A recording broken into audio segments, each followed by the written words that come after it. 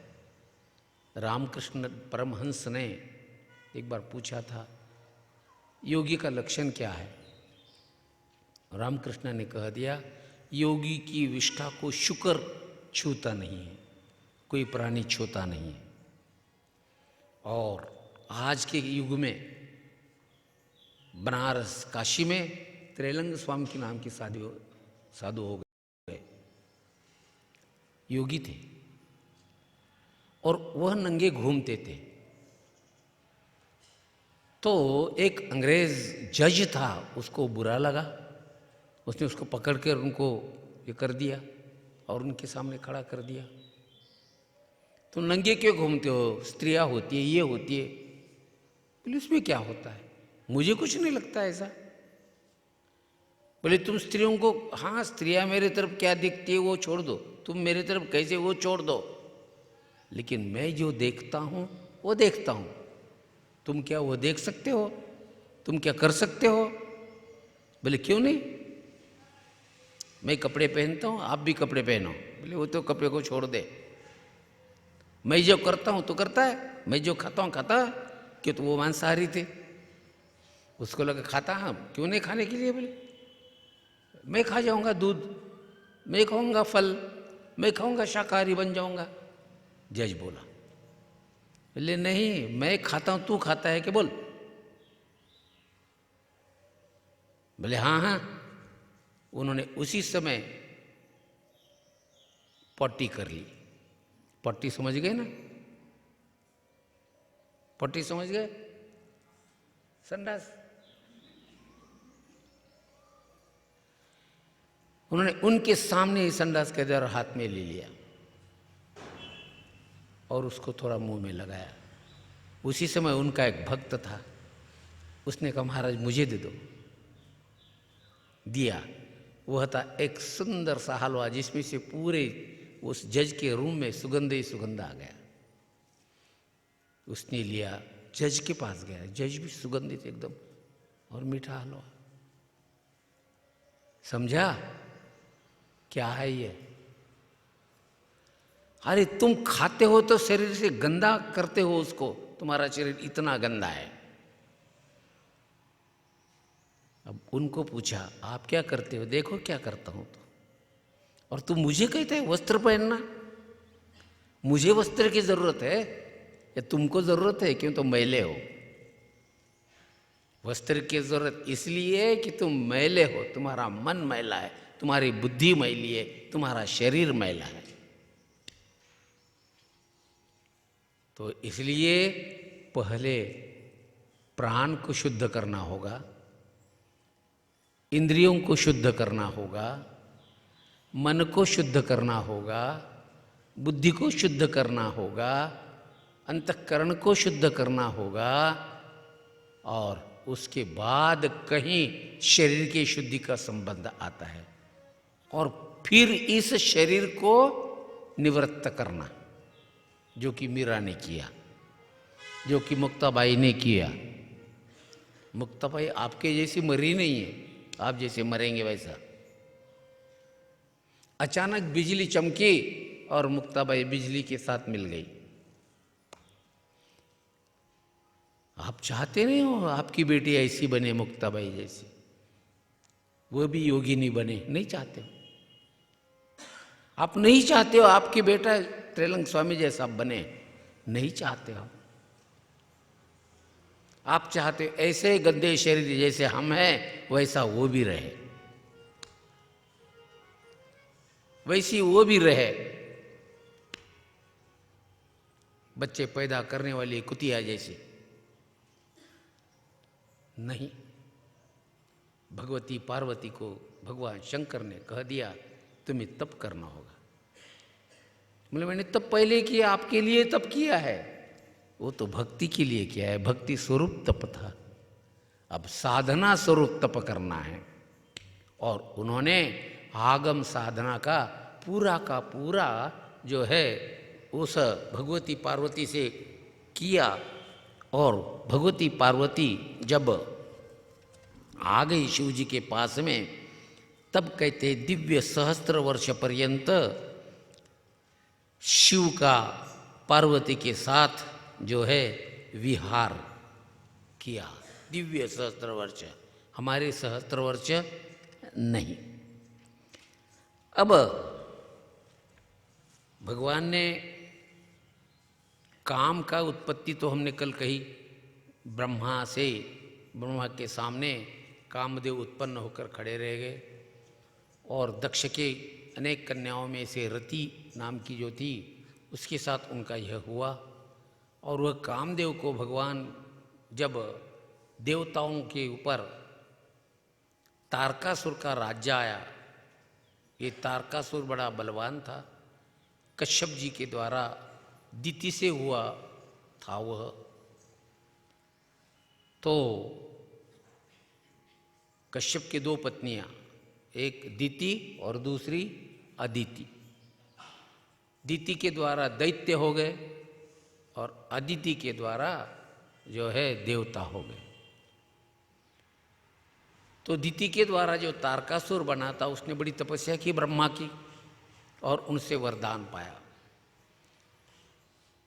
कि मुझे कौन मारे, तो भगवान शिव का पुत्र मारे। उसको पता था भगवान शिव तो शादी करेंगे ही नहीं, क्यों तो अभी सती ने शरीर छोड़ा है, अब कहाँ है, उसकी पत्नी तो है ही नहीं है, बेटा कहाँ होगा। उसको पता नहीं था कि ब्रह्मा जी जो भी वरदान देते वो भविष्य को देखते हैं पहले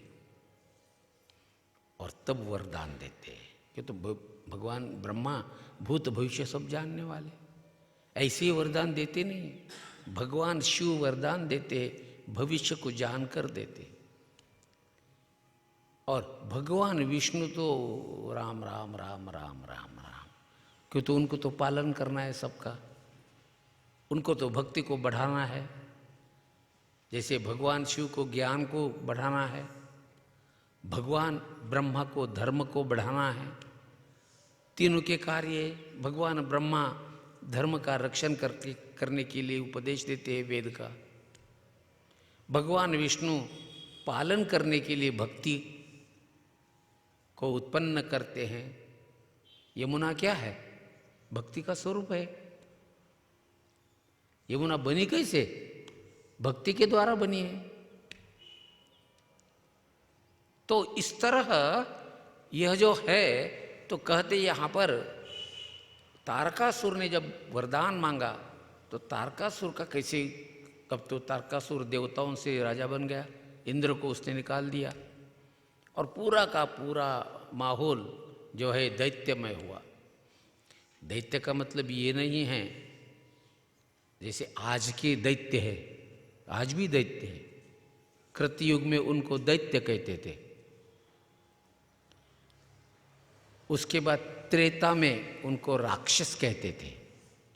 रावणादि को क्या कहते थे, राक्षस कहते थे। द्वापर में उनको राजा कहते थे। आई बात ध्यान में। अब क्या कहते मुझे पता नहीं है, मैंने अपने मुख से बोलूंगा, आप पहचानो क्या है, लेकिन वही है। ये क्या है, ये लोगों को मारते हैं क्या, ऐसा नहीं है। ये लोगों को खाते हैं क्या, ऐसा भी नहीं है। ये लोगों को तकलीफ देते हैं क्या, नहीं, ऐसा भी नहीं करते। ये लोगों के बुद्धि को भ्रष्ट करते हैं। बात ध्यान में आ गई, ध्यान में रखो। कृतयुग में दैत्य लोग मनुष्य लोगों को बुद्धि भ्रष्ट करते थे। त्रेता में राक्षस लोग बुद्धि को भ्रष्ट करते थे।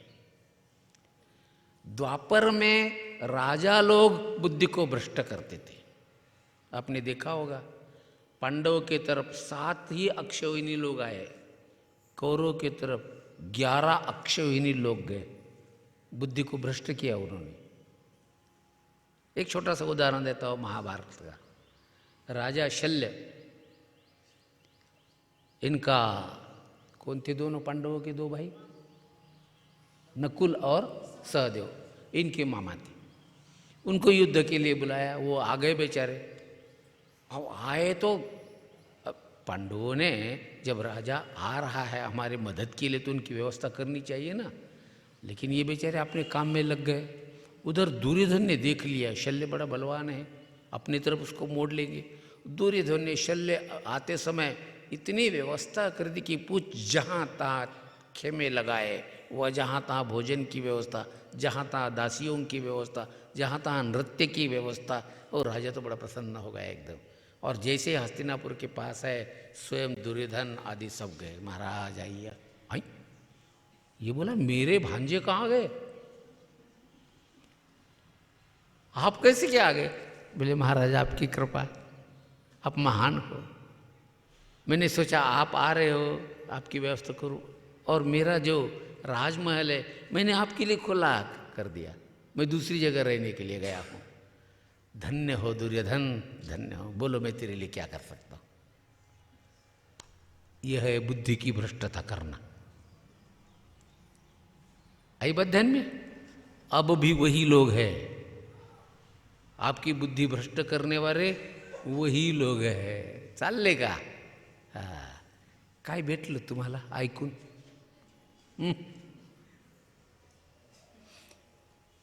काय भेटलं तुम्हाला दान देऊन? बिमारी गेली का तुमची? कोरोनात मेले की नाही तुमची सगळी? फायदा काय? बुद्धीला भ्रष्ट करणारे, ये बुद्धि को भ्रष्ट करने वाले लोग हैं।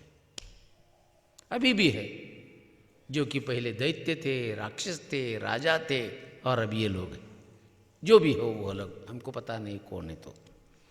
तो मतलब है यहाँ पर तारकासुर उस समय ऐसा कर दिया, उसने देवताओं को भी बिगाड़ दिया, मनुष्य लोग भी बिगाड़ दिया, पाताल लोग भी बिगाड़ दिया।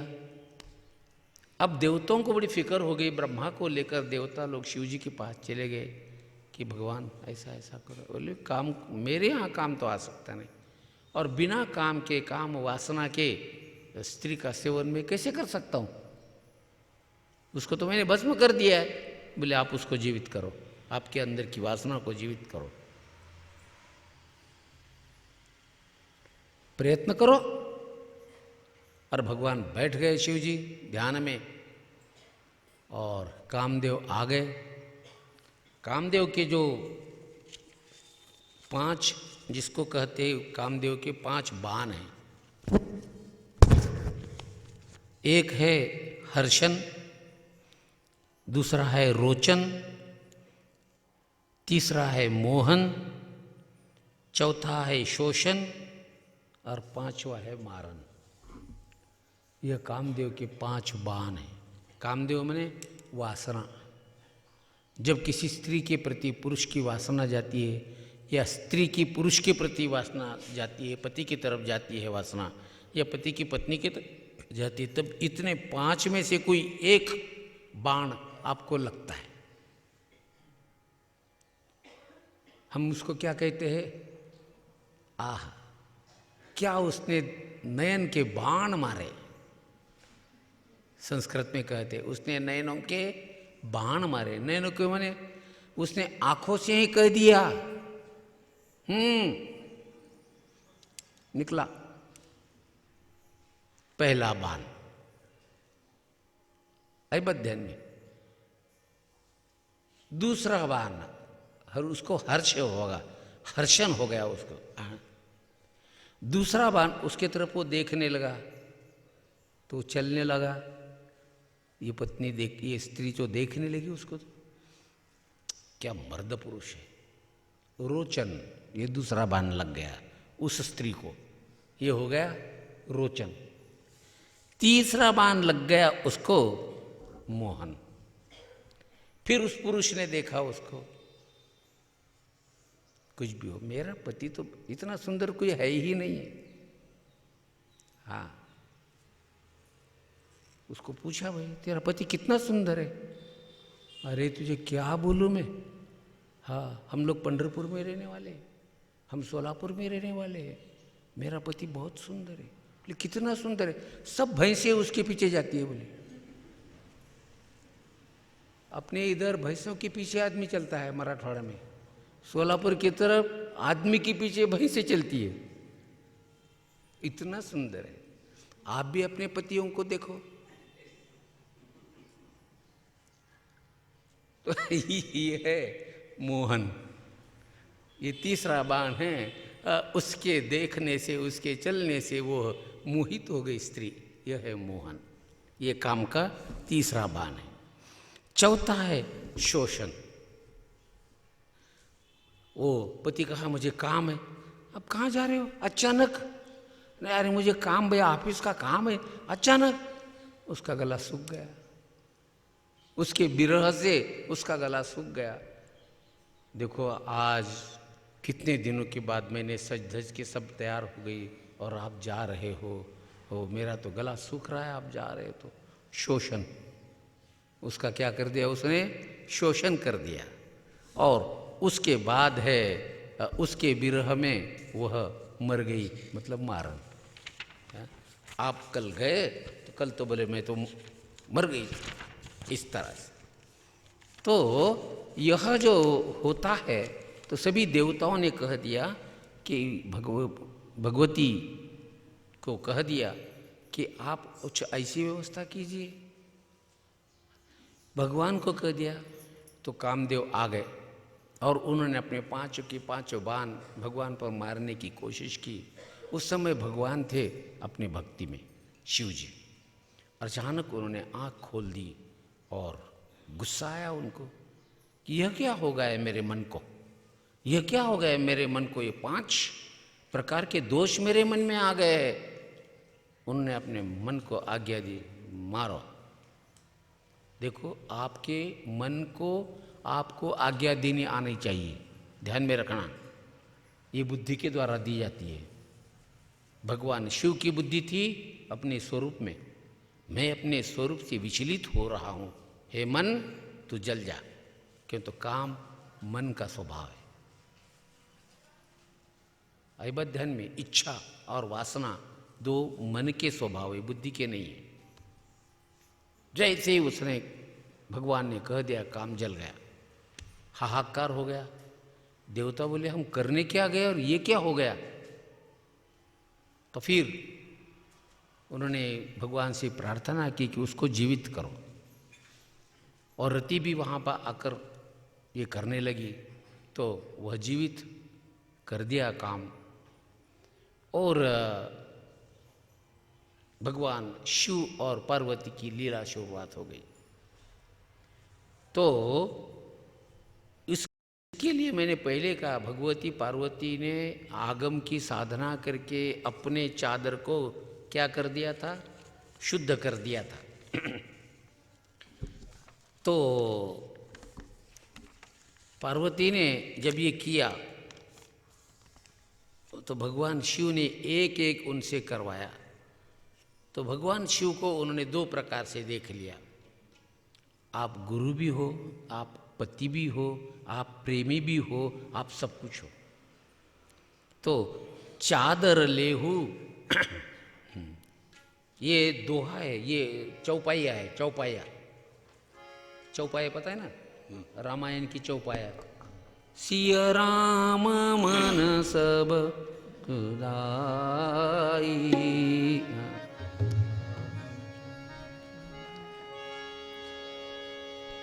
चादर ले धुलाई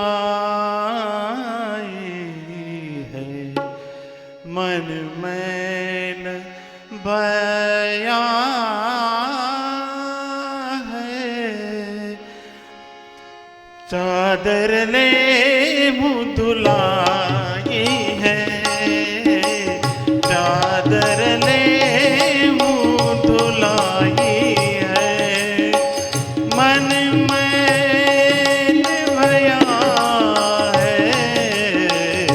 चादर ले धुमाई है, चादर ले धुमाई है।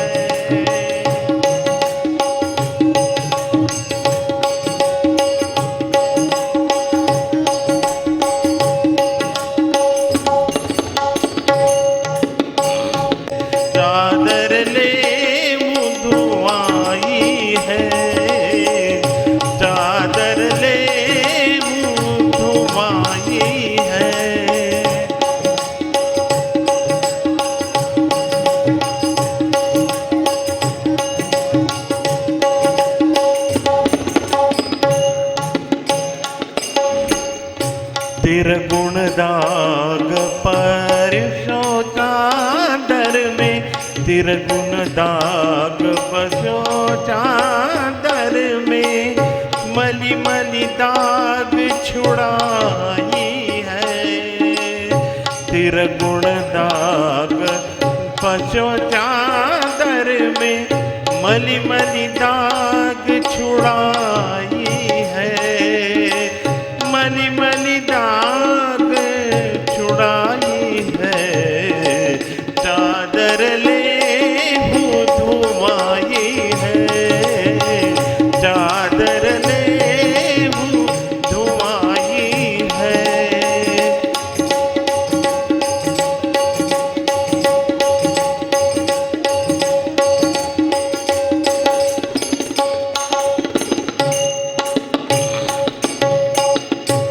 आज दीन बैराग की भांति सघन मनन खमाई है। आज दीन बैराग की भांति सघन मनन घमाई है। सघन घमाई मनन घमाई। चादर ले हूँ धुमाई है। चादर ले हूँ धुमाई है।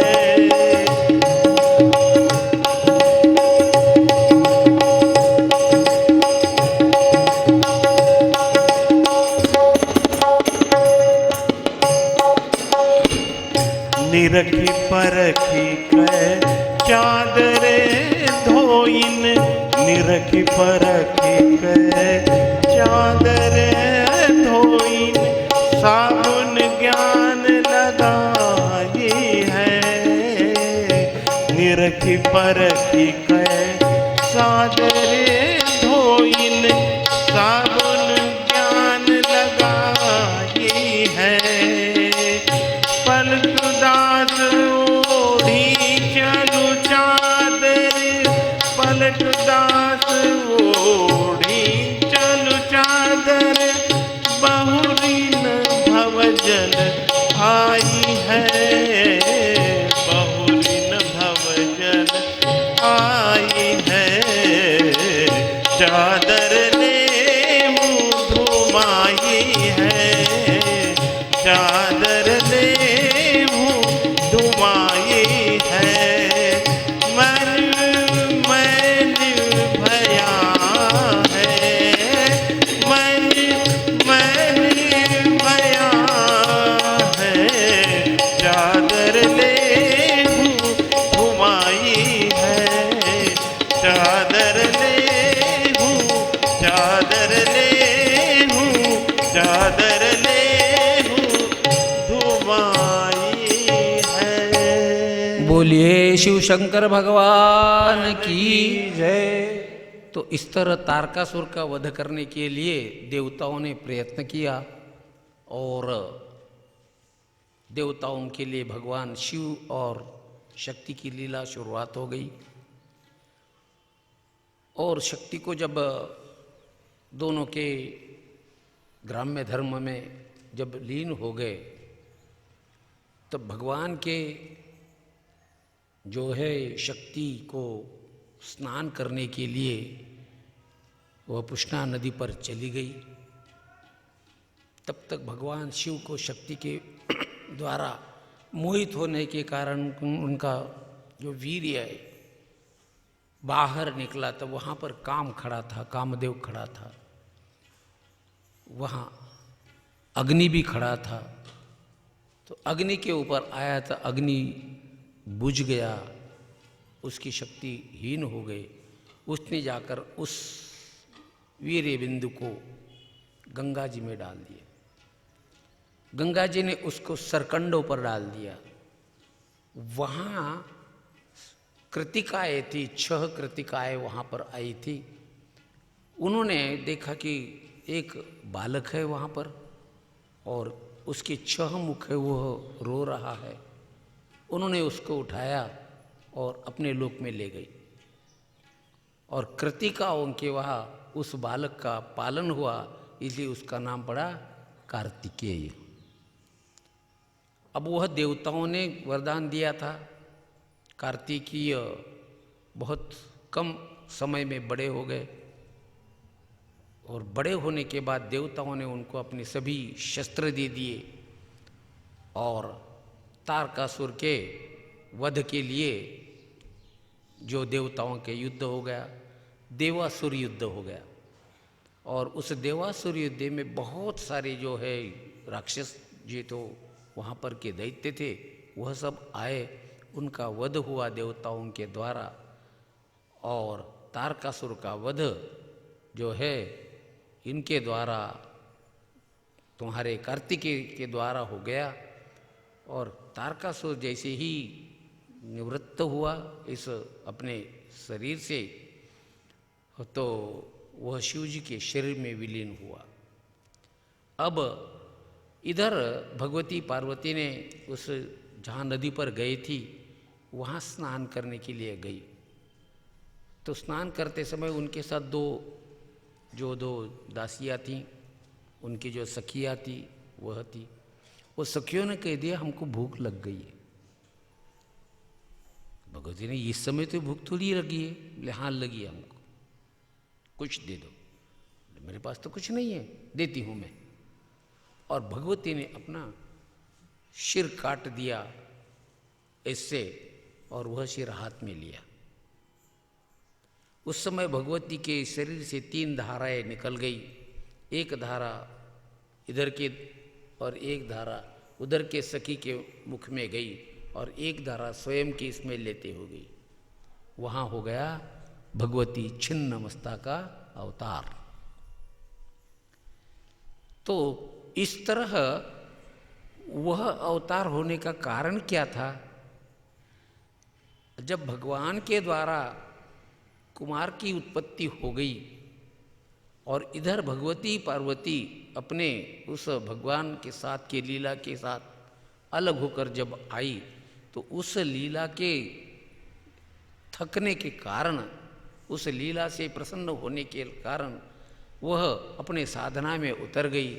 वही साधना है ये 3 ईड़ा, पिंगला और सुषुम्ना, इनके द्वारा अपने स्वरूप को प्राप्त करना। ये अनपढ़ लोगों के लिए नहीं है, केवल शास्त्री पंडित के लिए यह तत्वज्ञान नहीं है। यह तत्वज्ञान है उन योगी साधकों के लिए। तो भगवती ने इस तत्वज्ञान को प्रकट किया जिसको आगम ज्ञान कहते हैं। एक आगम है, एक निगम है। इन दोनों को भी न जानने वाले हैं वो शास्त्र पढ़ते हैं। आई बात ध्यान में? इन दोनों में जिनका अधिकार नहीं है, निगम में जिनका अधिकार नहीं है और आगम में जिनका अधिकार नहीं है, उनके लिए है शास्त्र। और वह शास्त्र फिर 6 है। उन 6 शास्त्रों को पढ़ते रहते। कोई वेदांत को पढ़ेगा, कोई सांख्य को पढ़ेगा, कोई न्याय को पढ़ेगा, कोई योग शास्त्र को पढ़ेगा, कोई वैशेषिक शास्त्र को पढ़ेगा, कोई उत्तर मीमांसा को पढ़ेगा, कोई पूर्व मीमांसा को पढ़ेगा। वो उसके अध्ययन करते रहते। उनका अधिकार नहीं है, ना तो निगम में अर्थात वेद में उनका अधिकार नहीं है और ना ही आगम में अधिकार है। जैसे पुराण का अधिकार सबको है, उपनिषद का अधिकार सबको नहीं है। विवेक, वैराग्य, समाधि, षटक, जिसमें वही उपनिषद को सुन सकता है या उसको याद कर सकता है। उस तरह ये वेद अर्थात आगम और निगम, इनका अधिकार रखने वाले लोग जो है वह योग से परिपूर्ण जो हुआ है उसी के लिए वह है, वही उसका रहस्य जान सकता है। अन्यथा रहस्य नहीं जानेंगे, याद करेंगे, वो बात अलग है। तो कहते यहाँ पर तारकासुर का वध होने के बाद सभी देवताओं ने कार्तिकेय की पूजा कर दी। इधर भगवती पार्वती स्नान करके फिर अपने कैलाश पर गई। वहाँ अपने गृह में स्नान करने के लिए जब बैठी, एक बार और उसने फिर अपना सिर वो तो प्रकट हुआ, फिर सिर लगाया और अंदर गई और फिर अपना स्नान करने के लिए चली गई। तो उसको लगा कोई बीच में आ जाएगा मेरे स्नान के बीच में। तो जो स्त्रियाँ थी पहले उबटन लगाती थी स्नान के पहले। जैसे अभी हम बच्चों को छोटे बच्चे को जैसे कि तेल लगाते हैं, उसके बाद उसको दूध से साफ करते हैं, पहले तेल लगाते हैं और उसके बाद दूध से उसको अच्छा मलते हैं और दूध और हल्दी डालकर उसको मलते हैं और फिर उसको स्नान करवाते हैं। स्नान कर अच्छी तरह फिर बच्चा धीरे धीरे धीरे उसका कलर जो है अच्छा भी बनता है, त्वचा भी कोमल बनती है। ये आपको तो लगा है, आप बैठी है स्त्री, आपको तो पता है किस तरह से करना। तो इस तरह पार्वती भी स्वयं जब उपटन लगाकर बैठती थी तो उसने उपटन लगाया और एकदम उसके ध्यान में आया बीच में स्नान के कोई आएगा, तो उसने उपटन का एक पुतला बनाया और उसमें जीव तत्व डाल दिया और उस पुतले को कह दिया अंदर किसी को नहीं आने देना। भगवान को फिर पार्वती से मिलने की इच्छा हो गई शिव जी को। अब शिव जी है वो तो योगी है, उनको क्या। और जैसे ही अंदर जाने लगी उसने रोक लिया, मत जाओ। शिव जी बोले मैं शिव जी हूँ, होंगे आप। तो फिर पहले शिव गणों के साथ उसका युद्ध हुआ, सबको हराया उसने। शिव जी ने उसको सिर काट दिया। जैसे ही काट दिया तो अंदर जाने लगे, तभी जब आवाज़ हो गई तो पार्वती बाहर आ गई और एकदम क्रुद्ध हो गई, किसने मारा है इसको, मैं पूरे विश्व को भस्म कर दूंगी। तब शिव जी ने कह दिया कि मेरे हाथ से हुआ है ये। तो बोले उसको जीवित करो फिर। बोले वो तो सिर तो जल गया, अब कैसा करें। बोले कोई बात नहीं है। उन्होंने गजासुर नाम का एक राक्षस था, दैत्य था, उसने बड़ी तपस्या की थी, शिव जी को प्रसन्न किया था और उसने कह दिया कि मैं आपके साथ में रहूं, हमेशा आपका पुत्र बन के रहूं। तो वह मर गया था, उसका देह पड़ा हुआ था। उसका देह के सिर जो है वह लिया उन्होंने और उसको लगाया। वह हो गए भगवान गणेश जी। और गणेश जी तभी प्रसन्न हो गए, सब देवता आ गए, उनको वरदान दिया कि जब भी कोई पूजा होगी, जब भी कोई शुभ कार्य होगा तो पहले गणपति का पूजन होगा। और जो गणेश के बिना अगर कोई कार्य करता है तो उसका कार्य सिद्ध नहीं होगा। उसे कार्य के लिए उसको वह ज़रूरी है कि गणेश की पूजा करना पहले ज़रूरी है। और जैसे ही गणेश की पूजा होगी तभी कुछ हो सकता है। उसी समय भगवान शिव अपने ध्यान में बैठे और जब पूजा चल रही थी और उसी समय रिद्धि और सिद्धि नाम की दो जो कुमारियाँ आ गई, वे गणेश जी पर प्रसन्न हो गई। शिव जी ने कह दिया इनका विवाह करो। तो गणेश जी के साथ उनका विवाह हो गया, रिद्धि और सिद्धि का विवाह हो गया। कुमार को जब लगा ये सब हो रहा है, मेरा क्या है, तो जब शिव जी को, गणेश जी को प्रमुख बनाना था तो भगवान शिव ने कह दिया देखो किसको बनाना चाहिए, तो मैं एक रखता हूँ बोली शर्त, जाओ जो भी सबसे पहले इस पूरे ब्रह्मांड की प्रदक्षिणा करके आएगा उसको पहले देवताओं का पूजक मैं बनाऊंगा। अब सभी गए, ये कार्तिकेय भी अपने मोर पर बैठ पर चला गया। देखो 33 करोड़ देवता है और 33 करोड़ देवताओं के 33 करोड़ आसन है, वाहन है अलग अलग। जैसे आपको वाहन बनाया है, वाहन का मतलब जिसके द्वारा आप अपने इच्छित स्थल पर जा सकते हो, उसका नाम है वाहन। तो सभी ब्रह्मांड की प्रदक्षिणा करने के लिए गए और गणेश जी बड़े बुद्धिमान थे, उन्होंने देख लिया ये तो सब भगवती शक्ति के द्वारा ब्रह्मांड चलता है और भगवती शक्ति तो मेरी माँ है। देखो माता का महत्व कितना है। गणेश जी ने माता का महत्व प्रकट किया है। मातृ सेवा सबसे बड़ी है। देखो एक सेवा होती है और एक आज्ञा का पालन होता है। वो भी किस आज्ञा का पालन करना ये भी देखो। भगवान राम ने आज्ञा का पालन किया। कौन सी आज्ञा का? हाँ, कौन सी आज्ञा का पालन किया? दशरथ के पास चले गए। दशरथ ने कह दिया, देखो बेटा, मैं तो वरदान दिया है इसको, लेकिन मैं सोचता हूँ कि तू अयोध्या के बाहर एक बंगला बना, अच्छा महल बना, वहाँ रहना तुम। ना, क्यों नहीं मानी? मैं तो बनवा जाऊंगा। क्यों? वहाँ की परिस्थिति, आज्ञा कैसी समझकर आज्ञा का पालन करो, ना समझी से आज्ञा का पालन मत करो। तो उस तरह जब गणेश जी ने केवल अपनी माता को, 3 पिता को प्रदक्षिणा कर दिए, बैठे थे दोनों, उनको प्रदक्षिणा 3 और बैठ गए आराम से। ये सब लोग आ गए और कहने लगे ऐसा वैसा। तो फिर ब्रह्मा और विष्णु भी थे। तो भगवान शिव ने कह दिया, भाई आप ही निर्णय कीजिए, किसका ब्रह्मांड परिक्रमा पहले हो गए? बोले गणेश जी की हो गई। कार्तिकेय को बड़ा गुस्सा आ गया। बोले मैं सबसे शक्तिमान होकर, देवताओं का सेनापति होकर, और मैं पहले आया हूं, फिर भी मुझे नहीं। बहुत समझाया, कार्तिकेय बड़े गुस्सा हो गए। शिव जी ने समझाया, बेटा शक्ति से बढ़कर बुद्धि है। शक्तिवान को तो बुद्धिवान अपना गुलाम बनाता है।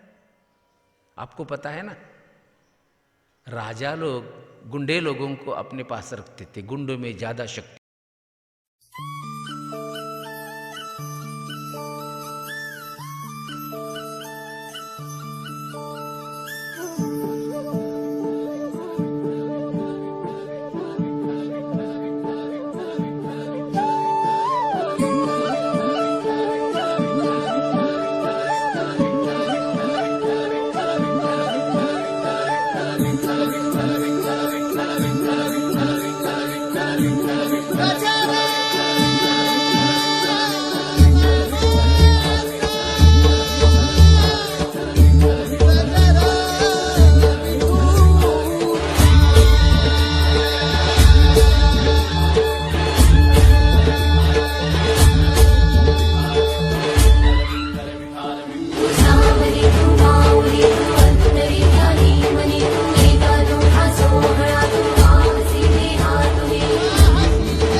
गंध फुलांचे मनात या सजले, सावळी काया आभाळ माया मनी तुला पूजले, कृपा करी तू आम्हावरी